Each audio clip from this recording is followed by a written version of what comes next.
Have you ever noticed that life doesn't actually feel easier after you start earning around $50,000 a year? Not dramatically easier, not calmer. Sometimes it feels heavier. That's uncomfortable to admit, especially because $50,000 sounds like a milestone. For many people in the US and Europe, it's the number they imagine as stable, not rich, just finally okay. But this is where things quietly change. Let's walk through a familiar scenario. You're living in a mid-sized US city or somewhere in Western Europe. You land a job paying about $50,000 a year. On paper, that feels like progress. In reality, after taxes, healthcare, and social contributions, you're probably taking home something closer to $3,000 a month. Maybe slightly more, maybe slightly less. Now the math begins. Rent or a modest mortgage takes $1,200 to $1,500. A car payment or lease, plus insurance, fuel, and maintenance, quietly eats $400 to $600. Student loans or lingering credit card balances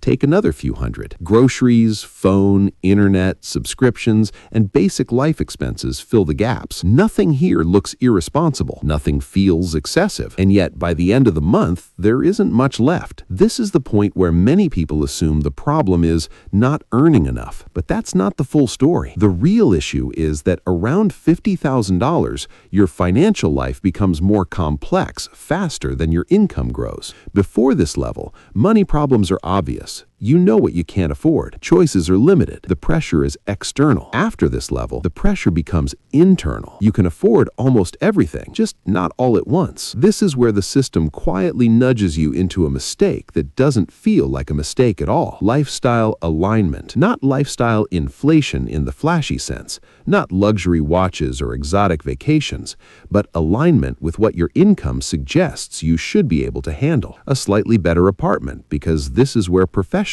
live. A newer car, because reliability matters now. Eating out more, because time feels more valuable. Upgrading small comforts, because you finally can. Individually, these choices make sense. Together, they lock your income into fixed commitments. Here's the simple math most people don't run. If your fixed costs consume 70 to 80% of your take-home pay, you are no longer flexible. Even with a decent salary, even with job security, a $500 unexpected expense isn't a small inconvenience anymore. It becomes emotional. A short break in income feels dangerous. Opportunities that require temporary sacrifice become impossible. Psychologically, this happens because humans anchor their identity to their income level. At $50,000, many people stop thinking like survivors and start thinking like maintainers. The goal subtly shifts from build options to protect the current setup, and the mind hates disruption. So instead of asking, what gives me long-term control, people ask, how do I keep this life running smoothly? Over time, this mindset compounds. Raises don't create freedom. They stabilize a slightly larger lifestyle. Bonuses disappear into obligations. Years pass.